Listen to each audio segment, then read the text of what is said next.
YouTube family ఎలా ఉన్నారు? అందరూ బాగున్నారు అనుకుంటున్నా.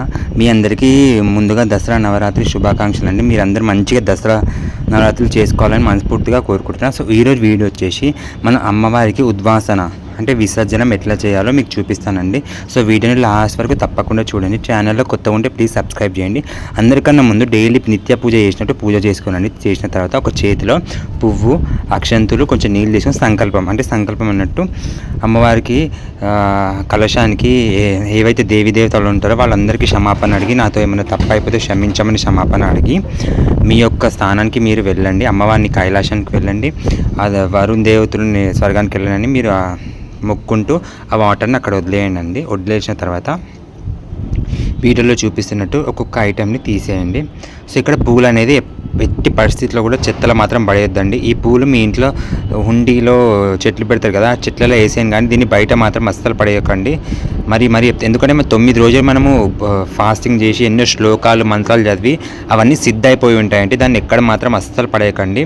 ఇక్కడ చూడొచ్చు, నేను దాన్ని ఒక ప్లేట్లో తీసుకుంటున్న పూలన్నిటి, దాన్ని ఒక దాంట్లో పెడతాను, హుండీలో పెడతాను. నెక్స్ట్ ఇక్కడ డిస్టర్బెన్స్ అవుతుందండి, పక్కన అమ్మవారిని తీస్తున్నట్టున్నారు.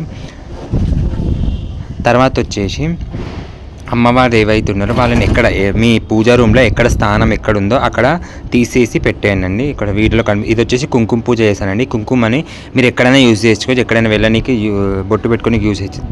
తర్వాత కలశం మీద ఉన్న కొబ్బరికాయని తీయండి. తీసిన తర్వాత దానికి కట్టిన దారాన్ని మీ చేతికైనా కట్టుకొని మీ ఇంట్లో ఎవరికైనా కట్టండి. తర్వాత కొబ్బరి కాయలో దక్షిణ అనేది పెడతాం. ఆ దక్షిణ అంటే ఇప్పుడు పైసలు అనేది అమ్మవారి గుడిలో హుండీలో వేసేయండి.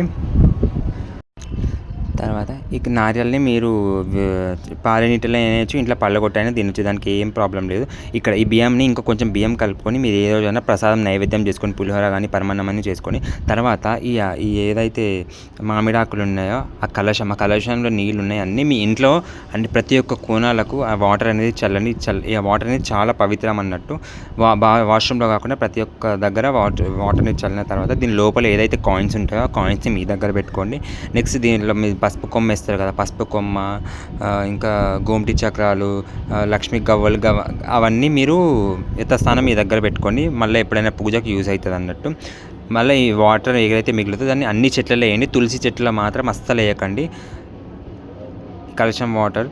తర్వాత వచ్చేసి మెల్లగా అన్ని అమ్మవాళ్ళను ఎక్కడ మీ అమ్మవారిని గణేషుణ్ణి ఎక్కడ ఏ స్థానం నుంచి తీశారో అవన్నిటినీ యథాస్థానం అక్కడే పెట్టేసేయండి పూజా మందిరంలో. ఈ ఫ్రూట్స్ ఏవైతే ఉన్నాయో దీన్ని మీరు ప్రసాదంగా స్వీకరించవచ్చు, లేదంటే పాలనీటిలో చేయొచ్చు. ఇక్కడ నేను అమ్మవారి విగ్రహం వచ్చేసి మట్టి విగ్రహం అండి. నేను అమ్మవారిని లాస్ట్ ఇయర్ తెచ్చుకున్న తర్వాత నేను అమ్మవారిని విసర్జనం అంటే నిమజ్జనం అనేది చేయలేదు.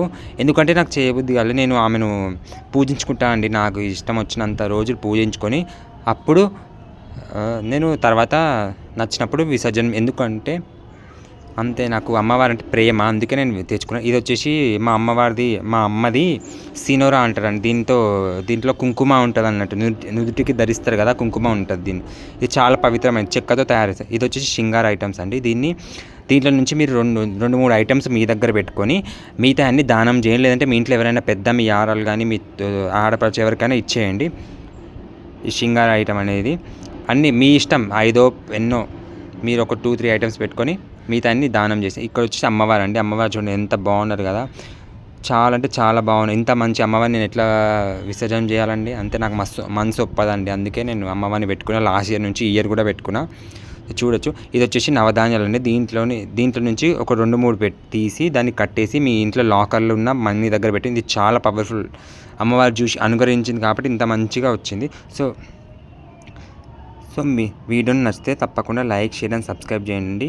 దీన్ని ఈ నవధాన్యాన్ని పాలనీటిలోనే పడేయచ్చు, లేదంటే దీన్ని మీరు గ్రహించవచ్చు కూడా. దీంతో ఏం సైడ్ ఎఫెక్ట్స్ ఉండవు. Thank you for video.